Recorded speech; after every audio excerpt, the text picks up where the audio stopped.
जय श्री राधा कृष्ण। फुलेरा दूज हर साल फागुन मास के शुक्ल पक्ष की द्वितीय तिथि को मनाई जाती है। फुलेरा दूज के दिन से ही मथुरा, वृंदावन सहित पूरे ब्रज में होली शुरू हो जाती है। फुलेरा दूज का महत्व होली की तरह ही है, क्योंकि इस दिन भगवान श्री कृष्ण ने फूलों की होली मनाई थी। इसके अलावा इस दिन को और भी ज्यादा विशेष माना जाता है, क्योंकि इस दिन बहुत से शुभ कार्य किए जाते हैं। शादी, नामकरण, नया व्यवसाय खोलना आदि कोई भी मांगलिक कार्य इस दिन से शुरू किए जा सकते हैं। इस दिन से लोग होली में चढ़ाने के लिए गोबर की गुलरिया भी बनाते हैं। फुलेरा दूज का दिन अबूझा मुहूर्त माना जाता है। इसका अर्थ ये है कि इस दिन पंचांग में बिना मुहूर्त देखे कोई भी शुभ मांगलिक कार्य किया जा सकता है, क्योंकि ये पूरी तिथि ही बहुत शुभ मानी गई है। इस दिन बिना मुहूर्त देखे विवाह, संपत्ति की खरीदारी, शुभ कार्य करना उत्तम माना जाता है। फुलेरा दूज भगवान श्री कृष्ण और राधा रानी को समर्पित होती है। मान्यता है कि इस दिन राधा कृष्ण की खास पूजा करने से वैवाहिक जीवन खुशियों से भर जाता है। ऐसा भी कहा जाता है कि फुलेरा दूज के दिन शुभ और मांगलिक कार्यों को करने से शुभ फलों की तुरंत ही प्राप्ति हो जाती है। अब आज इस वीडियो में आपको इस साल 2025 में फुलेरा दूज का शुभ मुहूर्त समय बताऊंगी। साथ ही चर्चा करूंगी इस दिन कैसे राधा कृष्ण की स्पेशल पूजा करें, किन बातों का ध्यान रखें। आपको फुलेरा दूज की कहानी भी बताऊंगी। बहुत सारी जानकारी एक ही वीडियो में मिलेगी, इसलिए प्लीज वीडियो लास्ट तक जरूर देखना। चैनल पर नए हो तो चैनल सब्सक्राइब करना और आने वाले व्रत त्योहारों का रिमाइंडर अपने फोन पर पाने के लिए राधा कृष्ण लिखकर 9821025751 पर व्हाट्सएप मैसेज करना। अब चर्चा शुरू करते हैं। हिंदू वैदिक पंचांग के अनुसार फागुन माह के शुक्ल पक्ष की द्वितीय तिथि की शुरुआत 1 मार्च को सुबह 3:16 पे होगी। वहीं इस तिथि का समापन अगले दिन यानी 2 मार्च को सुबह 12:09 पे होगा। उदय तिथि के अनुसार फुलेरा दूज का पर्व 1 शनिवार 1 मार्च को मनाया जाएगा। इस दिन भगवान कृष्ण और राधा रानी की पूजा गोधूली मुहूर्त में की जाएगी। अच्छा, अगर अब मैं शुभ समय की बात करूं तो अमृत काल का जो शुभ समय है वो सुबह 4:40 से 6:06 तक है। ब्रह्म मुहूर्त सुबह 5:07 से 5:56 तक है। विजय मुहूर्त दोपहर में 2:29 से 3:16 तक है। गोधूली मुहूर्त शाम को 6:18 से 6:43 तक है।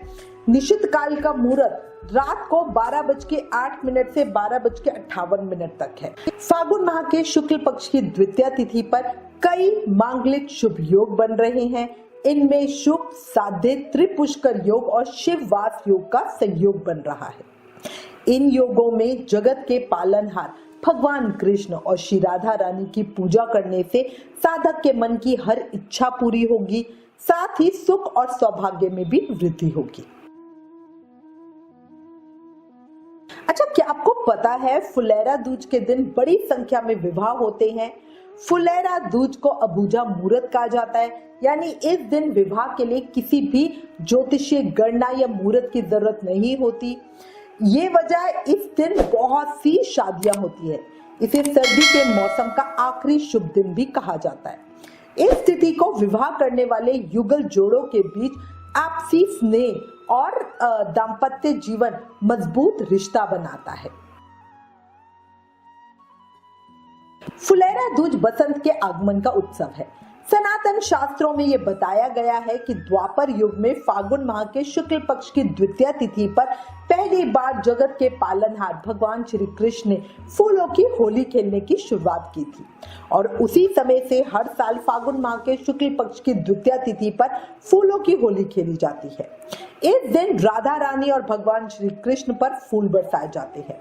फूल बरसाने के बाद राधा रानी और श्री कृष्ण को माखन मिश्री का भोग लगाया जाता है। बसंत ऋतु के आगमन की खुशी में भक्त भी एक दूसरे के साथ फूलों की होली खेलते हैं। फुलेरा दूज के दिन पूरे ब्रज में काफी आनंदित वातावरण रहता है। फूलों की होली खेलने के साथ इस दिन मिठाइयों और माखन मिश्री का प्रसाद भी वितरित किया जाता है। इस दिन मथुरा और वृंदावन के मंदिरों में विशेष कार्यक्रमों का आयोजन भी किया जाता है। वैसे तो फुलेरा दूज का दिन ही बहुत शुभ माना गया है, लेकिन पूजा के लिए फुलेरा दूज के दिन गोधूली मुहूर्त सबसे उत्तम माना गया है। पूजा के समय रंगीन और साफ कपड़े पहनने चाहिए। काले और नीले रंग के कपड़े पहनने से बचें। गुलाबी रंग के कपड़े फुलेरा दूज के दिन पहनना बहुत शुभ होता है। वैवाहिक जीवन में आ रही परेशानियों को खत्म करने के लिए पूजा के समय पीले रंग के कपड़े पहनने चाहिए। पूजा के बाद सात्विक भोजन ग्रहण करें। पूजा के लिए फुलेरा दूज पे कोई व्रत नहीं किया जाता है, पर जो खाना खाएंगे वो सात्विक होगा। पूजा के लिए राधा कृष्ण को स्नान कराएं और उनका बढ़िया सुंदर श्रृंगार करें। सुगंधित फूलों से सजाएं और उन्हें सुगंध, अबीर और गुलाल आदि अर्पित करें। प्रसाद में सफेद मिठाई चढ़ाएं। किसी कारणवश अगर आपका विवाह नहीं हो रहा है या फिर आपके जीवन में प्यार की कमी है, तो आपके लिए फुलेरा दूज का दिन बहुत महत्व रखता है। आपको इस दिन भगवान श्री कृष्ण और राधा रानी की पूजा करनी चाहिए। आप अगर श्री कृष्ण और राधा रानी को माखन मिश्री का भोग लगाकर उनका फूलों से श्रृंगार करोगे, तो न सिर्फ आपके जीवन में प्यार का आगमन होगा, बल्कि अगर आपके वैवाहिक जीवन में परेशानियां आ रही हैं, तो उनका भी समाधान हो जाएगा। माना जाता है कि जो लोग इस फुलेरा दूज के दिन विवाह करते हैं, उनका रिश्ता मजबूत होता है और वो दंपत्ति जन्मों जन्मों के साथी बन जाते हैं।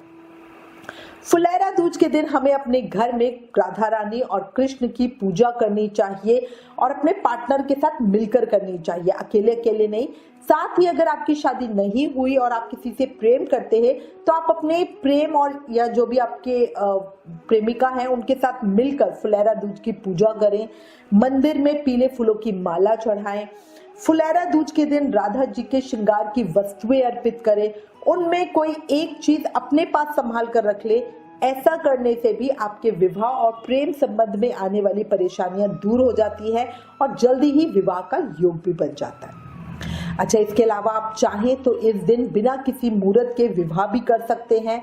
फुलेरा दूज भगवान कृष्ण और राधा रानी की पूजा करने के बाद उन्हें गुलाल अर्पित करना चाहिए। माना जाता है ऐसा करने से हमारे घर में और हमारे दाम्पत्य जीवन में खुशहाली और प्रेम हमेशा बना रहेगा। अच्छा, ये दिन स्पेशली जीवन से परेशानियों को दूर करने का, जीवन में प्रसन्नता, सुख, समृद्धि लाने का दिन है। तो इस दिन कुछ विशेष मंत्र हैं जिनकी कम से कम एक माला तो हमें जरूरी करनी चाहिए। जीवन से कष्ट दूर करने के लिए मंत्र जाप करें। कृष्णाय वासुदेवाय हरे परमात्मने प्रणत क्लेश नाशाय गोविंदाय नमो नमः। इसके अलावा ओम देवकी नंदनाय विद्महे वासुदेवाय धीमहि तन्नो कृष्ण प्रचोदयात्। आप इनमें से किसी भी मंत्र की कम से कम एक माला तो जरूर करें। अब मैं आपको थोड़ा सा फुलेरा दूज की पूजा विधि बता देती हूँ कि इस दिन कैसे पूजा करनी है। तो फुलेरा दूज के दिन सबसे पहले लोगों को ब्रह्म मुहूर्त में उठकर राधा कृष्ण के ध्यान से दिन की शुरुआत करनी चाहिए। इसके बाद सुबह जल्दी स्नान करके सूर्य देव को जल अर्पित करें और श्री राधा कृष्ण का गंगा जल, दही, जल, दूध और शहद से अभिषेक करें। फिर श्री राधा कृष्ण को नए वस्त्र पहनाकर विशेष श्रृंगार करें और उन्हें चौकी पर लाल कपड़ा बिछाकर विराजमान करें। इसके बाद उनके ऊपर टोकरी से फूलों की बरसात करें। इसके बाद नैवेद्य, धूप, फल, अक्षत समेत विशेष चीजें अर्पित करें। फुलेरा दूज पर श्री राधा कृष्ण की पूजा के लिए घी का दीप प्रज्वलित करके उनकी आरती करें और उनके विशेष मंत्रों का जाप करें। श्री राधा कृष्ण को माखन मिश्री, खीर, फल और मिठाई का भोग जरूर लगाएं और भोग में तुलसी दल अवश्य डालें। मान्यता है कि बिना तुलसी दल के भगवान श्री कृष्ण भोग स्वीकार नहीं करते और अंत में वो भोग लोगों को प्रसाद के रूप में जरूर बांटें। फुलेरा दूज के दिन मथुरा में फूलों की होली बड़े ही उत्साह के साथ खेली जाती है और इस मौके पर श्री राधा कृष्ण को गेंदे समेत 7 तरह के फूल अर्पित किए जाते हैं, क्योंकि इस दिन वृंदावन में भक्त आमतौर पर राधा कृष्ण के प्रेम को व्यक्त करने के लिए उन पर फूलों की बरसात करते हैं और फूलों की होली खेलते हैं।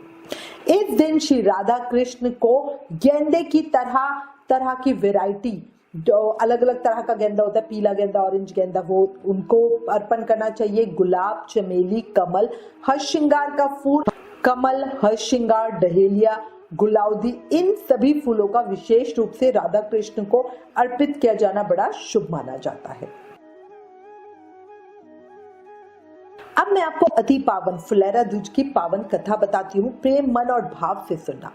पौराणिक कथाओं के अनुसार भगवान श्री कृष्ण ज्यादातर अपने कार्यों में व्यस्त रहते थे, जिसके कारण श्री कृष्ण राधा रानी से मिल भी नहीं पाते थे। इसीलिए राधा रानी कुछ दुखी रहती थी। राधा रानी के दुखी होने के कारण प्रकृति पर विपरीत प्रभाव पड़ने लगा। भगवान श्री कृष्ण प्रकृति की हालत को देखकर राधा रानी का दुख और नाराजगी को दूर करने के लिए उनसे मिलने के लिए गए। जब भगवान श्री कृष्ण राधा रानी से मिले तो राधा रानी और गोपियां प्रसन्न हो गई और चारों ओर फिर से हरियाली छाने लगी। भगवान श्री कृष्ण ने एक फूल तोड़ा और राधा रानी के ऊपर फेंक दिया। इसके बाद राधा रानी ने भी कृष्ण पर फूल तोड़कर फेंकना शुरू किया। उसके बाद गोपियों ने भी एक दूसरे पर फूल फेंकने शुरू कर दिए।